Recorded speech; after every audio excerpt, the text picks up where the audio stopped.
Welcome back to Project Mosquito. This is going to be a pivotal episode. My name is Oliver, and this is my dad, Andrew.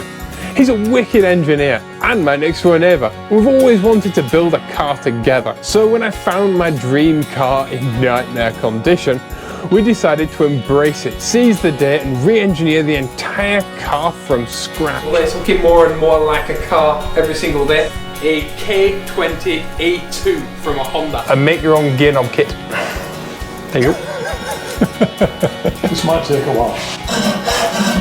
Things don't always go to plan. But when they do, it's a thing of beauty. Building a car and making memories with my dad. One of one, this is Project Mosquito.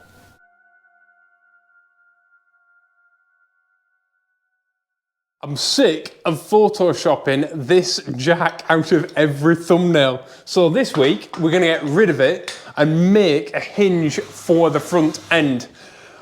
And to do that, we're going to use a worm drive motor, 2 stepless motor controllers, an Arduino to control it all, and a Bluetooth adapter so that I can do it with my phone. No, I'm just kidding. What we're gonna do is we're gonna create a really simple hinge with almost no moving parts that we've never seen before on any car ever, and will probably be way more complicated to make. But it looks simple. And it'll weigh nothing, or as close to nothing as we can make it. Yeah. There's a reason we didn't fit these last week, and this is the reason. Yeah. Because obviously we can't have 2 components occupying the same space. So these are our little turnbuckles that will be fastened on here. But obviously we want to put on our pivot points for our front clamshell. So we didn't want to fit these and then they'd be in the way. They'd be in the way. So what we've done is not fitted them. Yeah, it's easier not to drill a hole than it is to drill a hole. Yeah. So we'll get these out of the way for now. So this hinge needs to fix a problem that I have, a pet peeve that I have with all flip front ends, but mostly that of the Jaguar E-Type and Lamborghini Miura. Yeah. And that is that when they flip forward, they are way too close to the road. Like an E-Type and a Miura, like the front of the nose here is millimeters off the ground. If you got a flat front tire and you pulled into a gravel car park, yeah, your spare tire's in your bonnet. Yep. And you need to be able to flip your front forward to get your spare tyre out in a Miura, and the jack's in there as well, so you can't jack your car up to then flip the front end forward. So you'd have to like jimmy it open a little bit. Way like this. Yeah. Get whoever's in the passenger seat. Hopefully. Or if you're on your own, you've got to kind of get in like this. Jam your body in. Hold it up with your back. Get your stuff out. Remember, full-size front tyre. Front tyre. That's also part of your dashboard, so it's actually under here. Yeah. So you'd have to push it forward. Hopefully it doesn't hit your clamshell. Then you'd have to like slide it up your windscreen. Yeah. Then kind of get it out. Then get your jack out because that's probably underneath it. Yeah. And so I want to be able to flip this forward, reversed up an embankment. I don't care.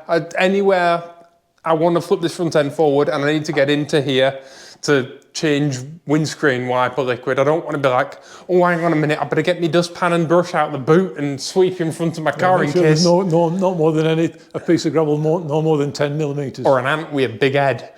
Like, you know, before I flip my front end forward, I just want to be able to flip it forward.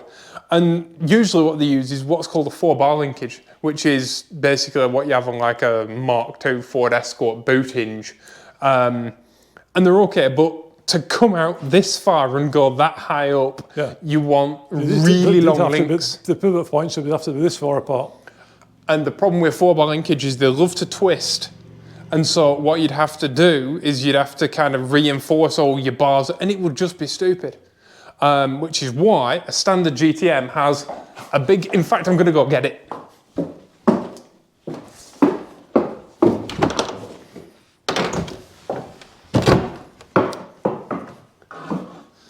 Right, this is the original GTM bonnet hinge. And you know when Porsche put lead in the front bumper of the 911 turbo to help balance it out? They were trying to achieve what this achieved, and they failed because this is heavier. Feel weight of this, seriously. Ready? That's ridiculous. How? How did they make it so heavy? I don't know. That must weigh 4 or 5 kilos. Easy. And add that to there's a big steel plate in front of the car, remember? And there's hang on, 1, 2, 3, 4, 5, 6, 12 bolts. Plus what it mounts to the car with. Yeah, that hinge would have originally lived on the front mini subframe on a GTM. And here is the front subframe mounted up in the exact same way it is in a Mini.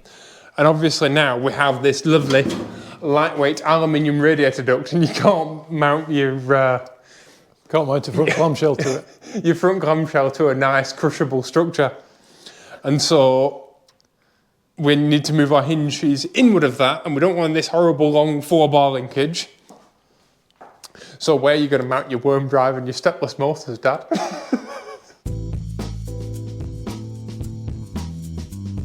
But it would be nice for it to go to a position where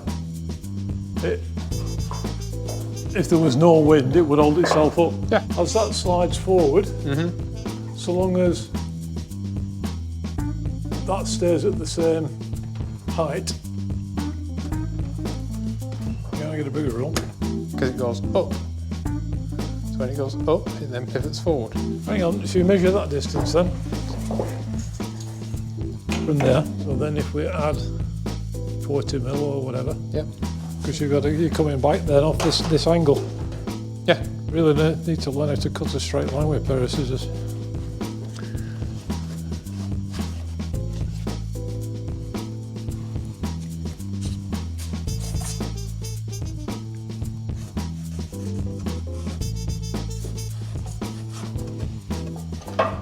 This is not going to work. No? Nope. It may look like the same day, however, it's 3 days later. Yeah, we're literally on the morning of the 3rd day. And just as cold in here. We haven't cut a piece of metal. We haven't done anything really. But we have done about 30 hours work. Yeah. So I had an idea of a hinge. Now, having an idea of a hinge is very different than creating a hinge that works. Yeah. Like, they're two completely separate things. But I had an idea for a hinge when I was editing the last video. And the idea is basically it's a slot and then a round and then that's it. And you've got one on one side and one on the other side, almost no moving parts, right? And I'm thinking, that's a superb idea. Why has nobody ever done this? Well, we've discovered why. We discovered why. Because it's really hard, right? But originally we started off trying to make it in an area kind of this big. Well, I assumed it'd end up this big, but you said, oh, I want to make it really small because that'll make it easier to mount and all this. Yeah. And yeah, but the idea is basically that our catches are back here. So you uncatch the bonnet on both sides and then you pull it forward and then you lift it up and the front end rocks up and then you can then come round to the side of the car and then just lift the front. then rock it over like that. And the lifting up lifts the front end away from the floor so that you don't have the same problem as like a Jaguar E-Type. Yeah. So we've been working for days on this and it's just a slot. And we have a cardboard cutout in the car that you can't see because that's how hard it does be, right? But we tried to fit it in here in kind of the back of the wheel well, like in this area, for ages and ages and ages. And we were getting like, adjusted it by millimetre, just trying to gain an extra 10 mil. Once this is flipped up, we wanted like an extra 10 mil, and no matter what we did, we couldn't get that extra 10 mil. Because the car's currently 2 inches or 50 millimetres too high. And we were almost there, but it would have been that same Mura situation of the front end being right off the ground, and we don't want that. So this morning we walk in, and we're looking at the car, and we both went, why don't we just sit it on the other side of the shock tower? Right? It took us 10 minutes to mock it up, and it works. So now all we have to do is make it. Yeah. But we've spent 2 days trying to figure this out. Walked in this morning, not tired, fresh as a daisy, and just gone, that should be there. So if we flip this front off now, we can show you exactly what we've done. Do you want to take this side? Because you've been on that side this entire time. Right, so this is the little pull forward. Yeah, pull forward. And then it will come round and go forward, forward, forward, like that. So in the half open situation, it'll look like this. Right. Then you can come round to the side where Oliver is and flip it. And then that will flip open like that. And that's the amount of clearance you'll have at the front of the car. And because there's nothing kind of in here, you can get into everything and do what you need to do. Yep. And in fact, you need to come further forward, Oliver. Oh, sorry. Like that. Like that. So that's... Yeah, it's pretty much how it'll be. So there's tons of room to get in. And I know it looks like a really rough template. And that's because it is a really rough template. But it makes our kinematics make sense. And that's 2 days' work. So now the easy bit of making it. Because the thing is, figuring out how to make a thing and making it work is always harder than making it. Opposite way, we push the... It'll tilt down from there. It'll tilt from there. Down. Down to there. And then it'll slide back down the... Obviously. Like that. No, and then front end will drop. And the front end will drop down like that. And then it'll slide back. Into its lock position. And the front end, because it's pushed back, it's locked into place, so the front end can't bounce, and it's fastened at the back. And it's fastened kind of here, so there's not a lot of leverage as well in front. And all your crash structure's all completely fine and everything. And so we're not bolting anything to the radiator, there's nothing interrupting the crash structure. The bonnet's held here, and it's held back here on all 4 corners, so the wind can never grab it and push it up. It's and there's clearance between the bodywork and the radiator itself. Yeah. So even if this corner takes a knock, or that corner takes off, the front takes a small knock. You can still open your bonnet. And it doesn't actually hit the radiator. Yeah. Only twice in my career have I ever designed a hinge, right? The last time I designed a hinge, it were for a catamaran handrail. Yeah, Fontenay Pijou. A €5 million catamaran. And I regretted that one as well, because that one were a nightmare. Kinematics of hinges, so like your moving of your pivots and stuff in hinges, because that was on a compound curve, and it had to fit inside a tube. And I said then I'll never design another hinge, because the only time I end up designing hinges is when they're into hinge that exist that will do the job of what I want. And yeah, it's been a nightmare.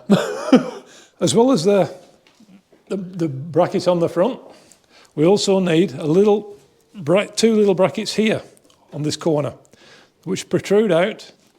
And what happens is on the clamshell will have a pin that drops down and a Y section. Yeah, a bit like a door bush on an MX-5 door, on a Miata door. So that it guides the clamshell in a straight line all the way back. And then that way it's not trying to twist or anything like that, because as well as us driving the car, obviously my partner will drive the car and she's a tiny lady. So this entire flip front end needs to be able to flip and articulate just with a single small woman doing what she needs to do. Yeah. So we'll have the guides at the back, and then you've got the over-centre catches here to lock it all in place. Yeah, I thought we were going to put those inside, aren't we? Yeah. Just to make it really hard for ourselves. Just to make it a bit more difficult. If we put the catches on the inside, it means that nobody can get in. Yeah, and it's nice and aerodynamic as well. Of course. And it makes a simpler, more aesthetic appearance, I think. Where's your start down there? There's made a little hole. Yeah, I've already made a hole. Right, so shall we take it off? Yeah. Then we need to figure out our radius, don't we? Yeah. Before we go any further. And I'm thinking it's going to be similar to that of the bin. or something, because we need a big circle, don't we? Yeah.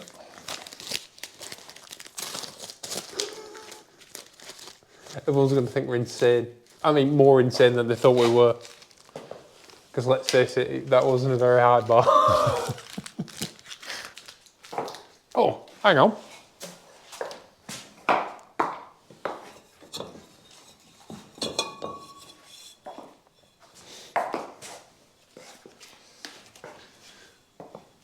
Nope, bigger.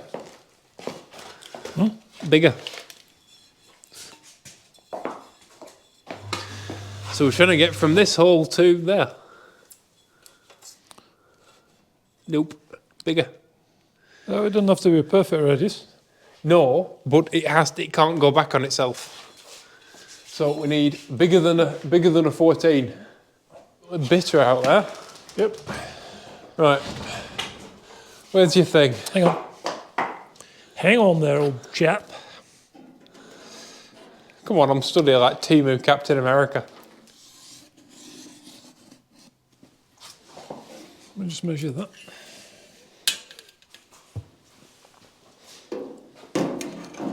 Yeah, we've got 25. It's going to be a stainless steel nylon sandwich.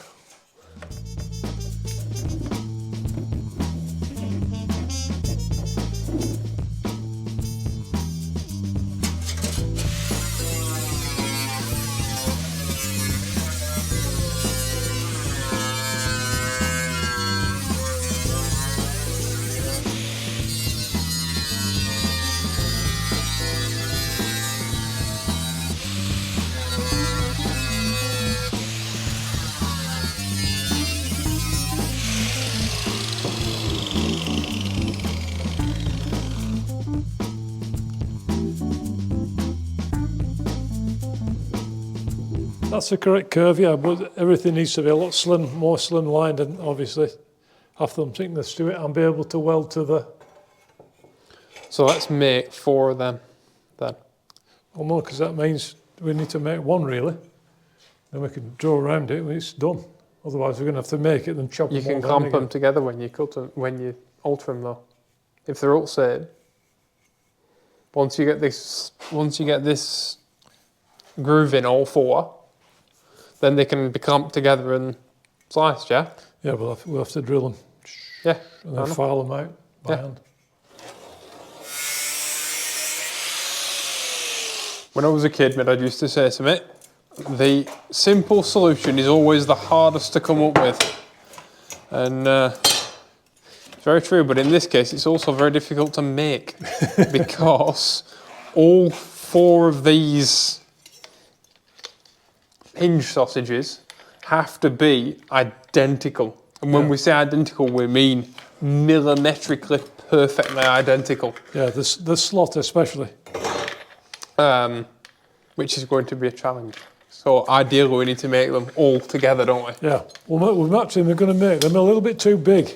A little bit too big everywhere. And then when we've got the perfect shape, we can then trim them down and get them all exactly the same. Yeah.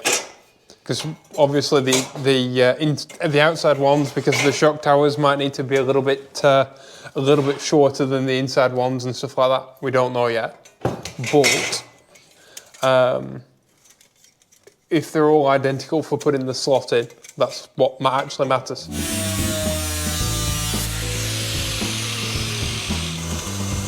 These drill bits are not up to stainless, are they?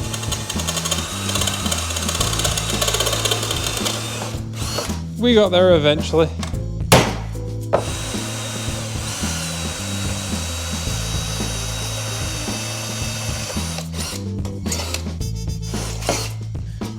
There we go.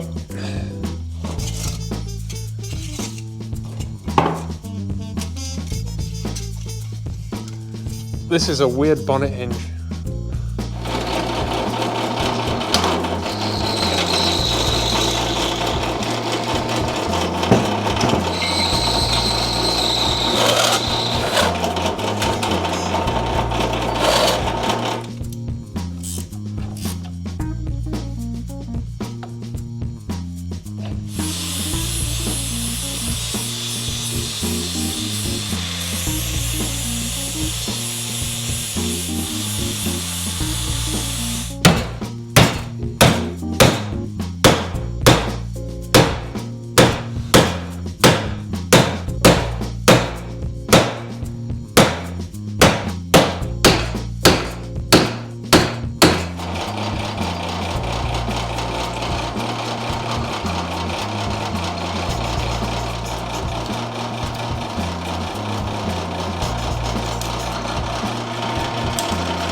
unfortunately, that's all we've got time for this week. I think we'll call this one a philosophical victory. If I told you, if it weren't you lot and you didn't know us, or this is your first ever Mosquito video, this is a weird one to start on. And I'm glad you've made it this far in. This will be a beautiful hinge, just trust us. Yeah. Because At the moment it doesn't look like it, but it will be. Doesn't. Yeah, it will be. It will be beautiful, and it will work like everything that we make. Hopefully. So this is the thing, right? Anytime that you're doing something you've never done before, have absolutely no experience in, and can't find anyone else that's done it either. Yeah, it's a little bit out of the box. You know, we know how this kind of hinge is supposed to work, but to actually locate it in space and get it to do what it's supposed to do and give you enough ground clearance and all of that, it's a challenge. It's a bit more. It's a lot more involved. I keep saying this every time I do a new job. It's a bit more involved, and it always takes longer. Yeah, and it literally does. Yeah, but I'm actually happy with what we've achieved this week, because at least we have a plan. At least we didn't give up on our plan. We did kick around the idea of making like a 4-bar hinge, didn't we, or a 6-bar hinge. Originally, that was the plan until I came up with the idea for this silly thing, which I might still regret. But yeah, I'm happy with it. So thank you all for your support. I'd like to say a huge thank you to Andy Wood, Alex Bottomley and Doug Shott, and all of our patrons for supporting us. If you're interested, there's a link in the description. And thank you all for making it this far into the video and for putting up with our madness for yet another week. Yeah, so leave us a comment. Tell us what you think. Yeah, do you think it'll work? What should we have done? I bet you've already written that comment. Thank you all for watching. Please be awesome to each other. Don't forget to click like. Yeah, help us in the algorithm, and because God, we need all the help we can get. And we'll see you all in the next episode. Bye bye.